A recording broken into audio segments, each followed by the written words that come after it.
2014년 새해를 시작한 게 엊그제 같은데 벌써 달력이 덩그러니 한 장밖에 남지 않았습니다. 새해를 시작할 때는 모두 꿈과 이 기대에 부풀어 있었겠지만 그 기대와는 좀 달리 매우 어수선한 한 해를 우리가 좀 보낸 것 같아요. 이 어수선한 한 해는 우리 교회 안과 교회 밖에서 그렇게 다 일어났습니다. 아니 그 어느 때보다도 유난히 어려웠던 한 해가 아니었던 싶습니다. 올해는 가장 큰 충격적으로 다가왔던 일들이 세월호의 이 고난을 이 민족에게 부여가 돼서 이걸 통해서 우리 사람들이 시리에 빠져있고 어려웠던 그런 순간순간들을 우리가 좀 보죠. 오늘은 대림절 두 번째 주일입니다. 많은 사람들이 대림절을 늘 반복되는 그 어떤 절기 가운데 하나 정도로 생각하는 것 같습니다. 그러나 이 대림절은 다만 교회력의 시작일 뿐만 아니라 이 기독교 신앙의 출발점이 되는 매우 중요한 절기라는 사실을 우리는 분명히 알아야 합니다. 그렇다면 대림절은 여러분 과연 어떤 절기냐? 대림절은 그렇습니다. 우리 주님이 이 땅에 오신 것을 기념하고 또 그 주님이 다시 오시는 것을 기다리는 절기가 바로 이 대림절이죠. 대림절. 이 대림절 기간에 예수님의 재림을 알지 못하면 여러분들은 1년 내내 예수님이 나와 무슨 관계가 있는지에 대해서 여러분들은 관심 없이 지나가게 될 거예요. 재림주를 우리가 기억하지 못하면 여러분들의 믿음은 어쩌면 다 헛것일 수도 있습니다. 재림주에 대한 소망이 우리에게 없다면 여러분들이 헌신하고 여러분들이 간구하고 여러분들이 붙들을 매서 주님 앞에 엎드리는 모든 이유들이 가치가 없어지게 된다라고 하는 거예요. 재림의 주가 여러분들의 주가 아니면 나와 그게 무슨 관계가 있겠느냐 하는 거예요. 그래서 이 대림절기는 우리에게 정말로 중요한 절기이고 이 대림절기를 어떻게 소망하며 사느냐 하는 문제는 여러분들에게 정말 중요한 숙제일 것입니다.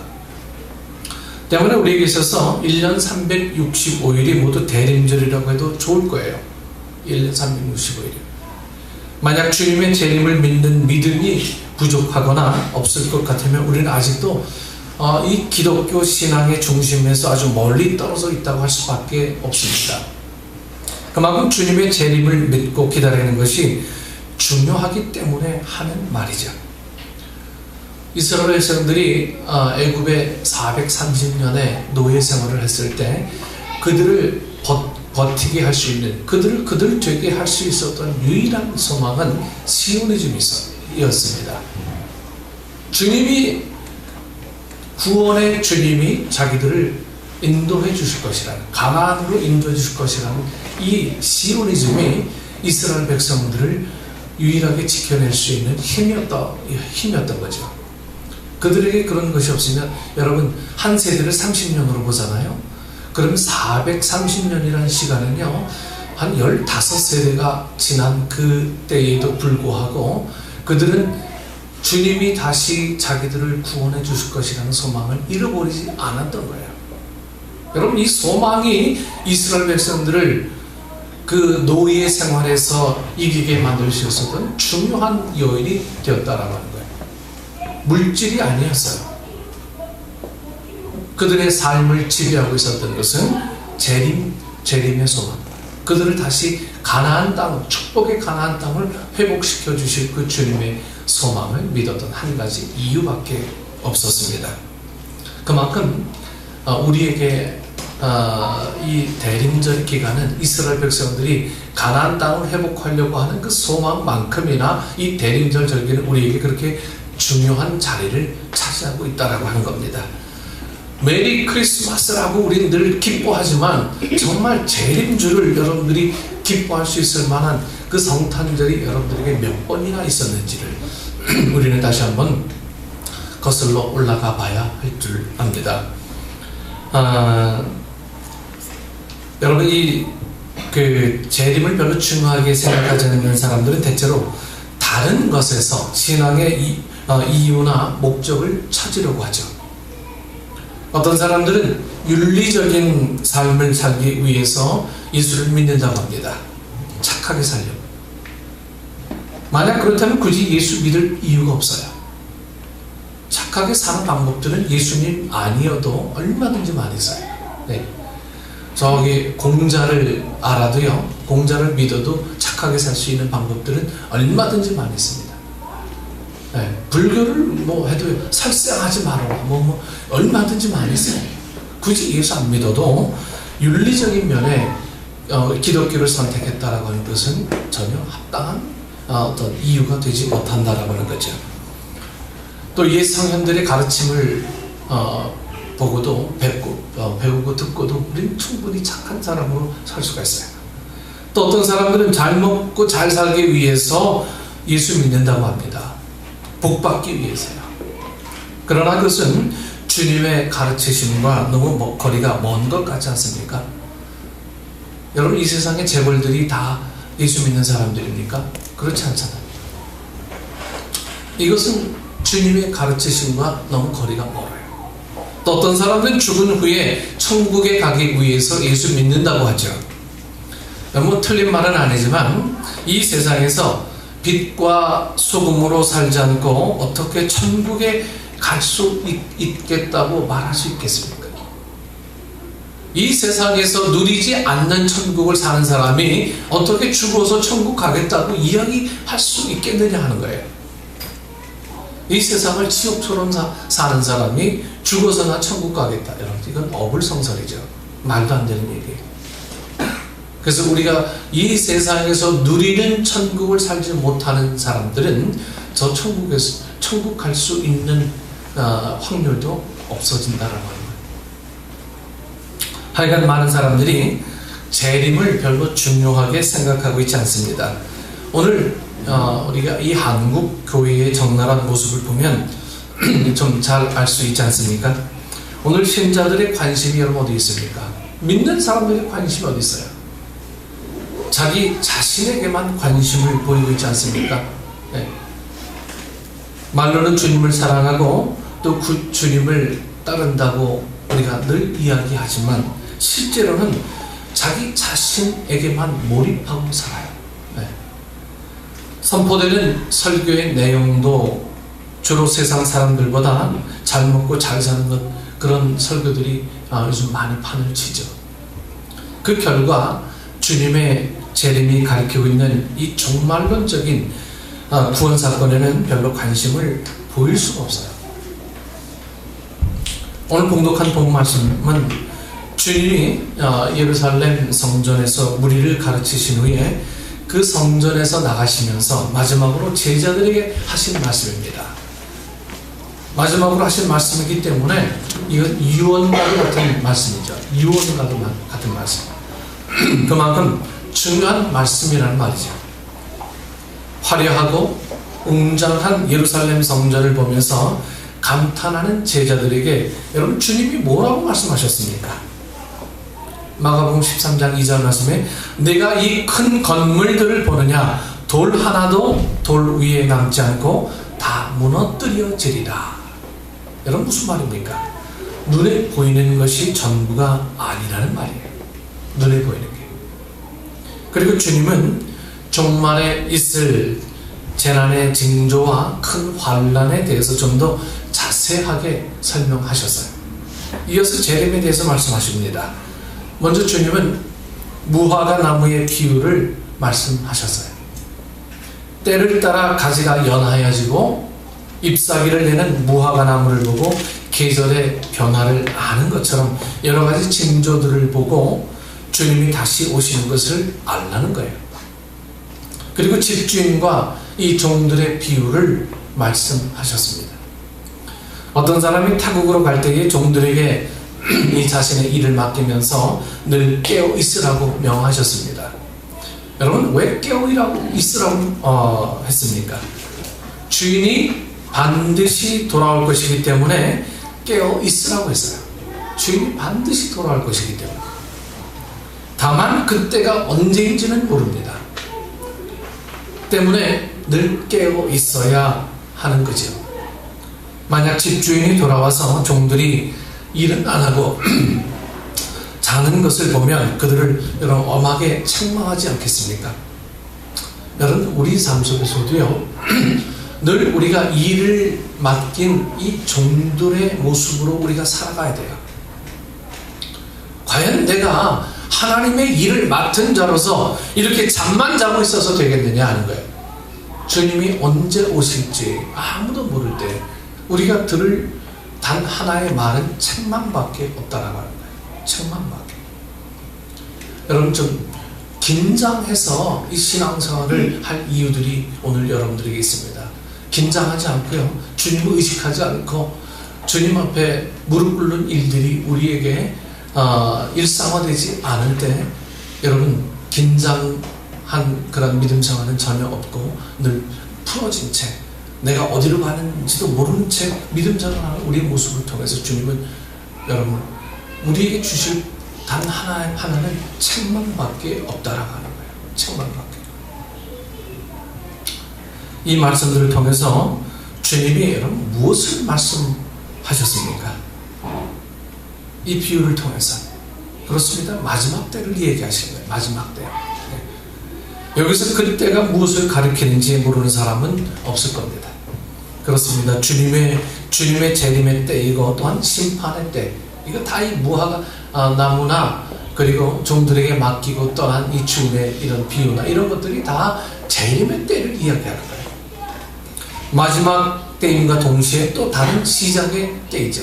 여러분, 영어의 graduation, 졸업이라는 단어는 new start라는 의미가 분명히 숨어 있습니다. 그래서 끝나는 게 아니에요. 주님의 재림이라는 것은 또 다른 시작이다라고 하는 거예요. 여러분, 제가 존경하는 목사님, 돌아가신 목사님 중에 또 다른 시작을 준비하는 목사님들이 많이 계세요. 자기 죽음이라고 보지 않고요, 또 다른 시작으로 이해하는 목사님들이 제 주변에 굉장히 많이 있습니다. 그래서 죽음이 두려운 게 아니고 주님, 이 죽음이라는 건 이사다, 우리가 이사하는 거다, 이렇게 이해하시는 목사님들이 얼마나 많지 몰라요. 저도 가끔 자다가 가끔 깨서 죽음이란 걸 생각합니다. 죽음이란 걸 생각할 때마다 나를 짓누르는 여러분 큰 바위 덩어리가 나를 짓누르는 그런 느낌들이 가끔 자다 깰 때가 있어요. 그럴 때마다 이 선배 목사님들이 이사하는 거다라고 생각할 때 마음이 늘 가벼워지고 다시 제 삶을 온전하게 추스릴 수 있는 그런 때가 분명히 있습니다. 여러분들도 이 죽음이라는 문제를 재림과 연결시켜서 이해하면 얼마나 행복하고 얼마나 기다려지는 삶이 되는지 여러분들도 분명히 좀 경험하시고 고백하셨으면 참 좋겠다 하는 겁니다. 네. 그리고 주님은 그 재림의 때에 대해서 여러분 두 가지로 설명하셨어요. 하나는 그때가 분명히 온다는 거예요. 그때가 분명히 온다는 거예요. 그리고 다른 하나는 그때를 아무도 모른다는 것입니다. 분명히 오지만 언제 올지 아무도 모른다는 거예요. 여러분, 기독교 신앙을 제대로 이해하지 못하는 사람들은 주님의 재림이 임박했다는 사실과 그때를 아무도 모른다는 사실을 모순이라고 생각해요. 오는데 왜 언제인지 몰라, 이걸 모순이라고 생각해요. 속임수라고 말하는 사람들도 있어요. 여러분, 물론 그렇게 생각할 수도 있습니다. 주님의 재림은 지금까지 지연되고 있기 때문에 그렇게 생각할 수도 있습니다. 그렇다면 여기서 여러분 한번 묻고 싶습니다. 우리가 앞으로 얼마나 더 살 수 있을 것 같습니까? 30년? 50년? 70년? 여러분 이렇게 더 살 수 있을 것 같습니까? 여러분, 세월이 얼마나 빨리 가는지 몰라요. 1년 전에 2013년 대림절 이렇게 지나갔는데 벌써 2014년 대림절을 맞지 않았습니까? 작년에 성탄절날 선물 서로 교환하고 막 웃는 모습들이 엊그제 같은데, 이제 또 성탄 선물 많이 또 게임해서 준비해야 될 시기가 또 다가와요. 1년이 짧다면 10년도 짧은 거고요. 10년이 짧다면 100년도 짧은 거예요. 시간의 개념은 1년이나 10년이나 100년이나 우리의 소유가 아니라고 하는 거예요. 우리의 소유가. 하나님은 공간을 만드시고 시간을 만드셔서 그것을 만드실 뿐만 아니라 지배하세요. 그렇기 때문에 시간에 대한 개념은 내 소유가 아니라고 하는 거예요.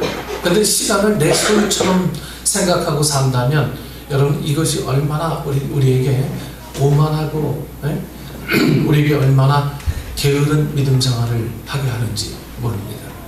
여러분, 시간을 여러분의 소유라고 이해하시면 안 됩니다. 하나님의 소유입니다. 하나님의 소유인 만큼 시간 관리를 잘 하시고 이 짧은 시간 동안에 우리가 무엇을 하며 살아야 될지 이것들에 대한 고민들을 믿음 안에서 늘 하셔야 되는 거예요. 내 자녀들에게 뭘 남겨줄까? 내 자녀들이 나와 같은 고통을 겪게 하지 않고 살게 해줄 수 있는 그런 것들, 여러분, 다 소용없어요. 그렇게 생각할 때마다 우리는 자꾸 인본주의에 빠지게 되고, 그런 생각을 할 때마다 우리는 늘 좌절하게 됩니다. 우리가 갖고 있으면 얼마나 갖고 있겠습니까? 정말 힘들어요. 뉴욕에서 우리 이제 큰아이 그 친구들이 중국 아이들도 있는데요. 중국 부자들은 우리가 상상 이상이라고 해요.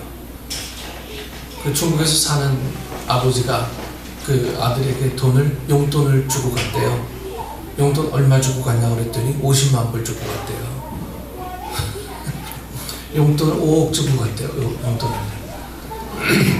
도대체 이게 용돈입니까? 네? 유산을 받았더니 중국 부자들이 상상할 수 없는 그런 부자들이 많은데, 여러분, 우리 자녀들에게 뭘 물려준다? 얼마나 물려주겠습니까? 이 물려준다라고 하는 개념은요, 어떤 정신적이고 그리고 신앙적인 면에서 이해가 되어야 되죠. 물질적인 면에서 우리가 이해되면, 여러분들 요만한 거 물려주고 요만한 것 때문에 막 싸우고, 이건 자녀들을 오히려 더 망가뜨리게 하는 요인들이 되는 거예요. 그래서 신앙으로 우리가 성공하게 할 수 있는 법을 우리가 자꾸 물려주는 거예요. 이런 것들이 우리 부모들이 해야 될 유일한 책임이라고 하는 겁니다. 그래서 우리가 시간, 물질 이런 것들은 다 주님의 소유입니다. 이런 것들을 우리가 늘 생각하면서 사는 거예요. 하나님이 우리를 보실 때 요만한 거 갖고 그냥 아웅다웅하며 사는 모습들이 얼마나 우습게 보이겠어요. 그래서 우리는 좀 믿음을 모험적으로 과감하게, 헌신도 좀 과감하게, 이런 생활들을 우리가 하게 될 때 하나님께서는 그래도 우리를 긍휼하게 보는 그런 능력을 우리에게 베풀어 주시는데, 언제나 쫀쫀하고 언제나 내 것만 보고 내 발등만 보고 사는 그런 인생을 통해서 하나님은 우리에게 무엇을 허락해 주실 건덕지를 갖고 계시겠습니까? 우리가 시간이나 물질이나 이런 것들을 다 그 사실을 놓치는 것이 문제이지, 영적인 눈으로 볼 수만 있다면 놀라서 입을 다물 수 없을 것입니다. 여러분, 아무도 벗어날 수가 없어요. 주님의 어떤 시간과 물질과 건강과 이런 주인됨에서 벗어날 사람은 아무도 없습니다. 이 빠른 시간과 함께 우리 모두는 나이를 먹고 늙어서 결국 숨을 거두게 될 겁니다. 죽게 될 거예요. 누구에게나 종말은 올 수밖에 없다는 사실을 잊지 말고 여러분 분명히 기억해야 합니다. 방종하는 사람들은요, 내가 안 죽을 것처럼 살아요. 여러분, 얼마나 오만입니까? 여러분, 안 죽는 사람 있어요? 다 죽어. 하지만 그 사실을 받아들이기 힘들 뿐이죠. 쏜살같이 흘러가는 인생이 허무하다는 것을 말하려는 게 아니에요. 오히려 그 반대입니다. 인생이 이렇게 흘러간다는 것은 여러분 허무한 것이 아니라 하나님의 은총이라는 거예요. 하나님의 은총. 우리 인생이 한 자리에 멈춘다면, 그래서 만약에 늙지 않는다면 여러분 그것이 바로 저주가 아니겠습니까? 우리 소연이가 한평생 저렇게 살아요. 네? 늙지도 않고 옆모습이 그대로. 나는 대학 가면 멋부리고 막 짧은 치마도 입고 롱부츠도 신고 이래야 되는데 안 늙어. 그냥 그대로야. 이건 저주예요. 저주. 우리가 이렇게 늙어가는 것은 하나님의 참 생명에 가까워지고 있다는 것을 여러분 왜 생각하지 못합니까? 물론 실감이 나지 않을 수도 있어요. 대체로 늙는 것을 우리가 좀 서럽게 생각하지 않습니까? 어느 날 자고 일어나니까 흰머리가 2개, 3개 막 뽁뽁 올라와. 네?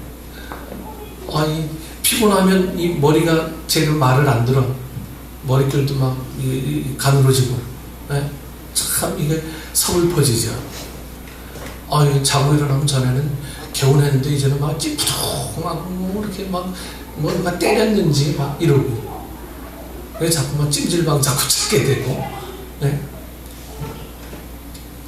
그러나 그런 생각은 생명에 대한 우리의 선입견이 너무 강하기 때문에 좀 비롯되는 오해라고 하는 거예요.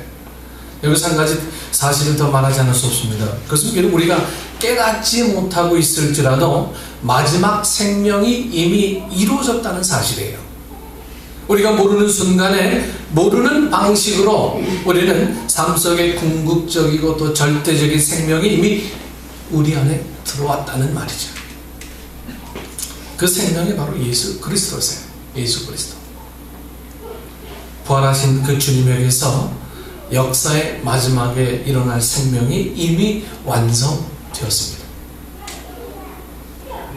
여러분 부활절을 지내고 나서도 주님이 내 안에 임재하지 않고 내가 내 마음대로 살아갈 수 있다면 부활하신 주님이 과연 여러분 삶 속에 임재되어 있느냐를 늘 점검하셔야 돼요. 그 점검이 있지 않으면 재림을 소망하지 않는 거예요. 첫 번째, 부활하신 주님을 믿지 않으면 재림의 주 또한 믿지 않는 거예요. 그래서 초림을 믿지 않는 사람들은 재림도 믿지 않는 거예요. 초림을 기뻐하지 않는 사람은 재림을 기뻐하지 않는 거예요. 그래서 우리는 늘 이 대림절을 맞으면서 긴장하는 신앙을 좀 가져야 될 줄 압니다. 좀 긴장하세요. 내가 이렇게 신앙생활해서 되겠나? 내가 이렇게 썬데이 크리스찬으로 남아서 되겠느냐? 내가 이렇게 헌신의 문제를 도외시하고 정말 주님과의 관계없는 주님과 좀 먼 거리 서 있는 삶을 좀 살아서 되겠나? 주님은 공동체로 역사하시는데 이 공동체에 대해서 나는 과연 뭘 한 것이냐? 여러분 좀 이런 공동체적인 의식을 우리가 좀 가져야 되지 않겠느냐는 거예요.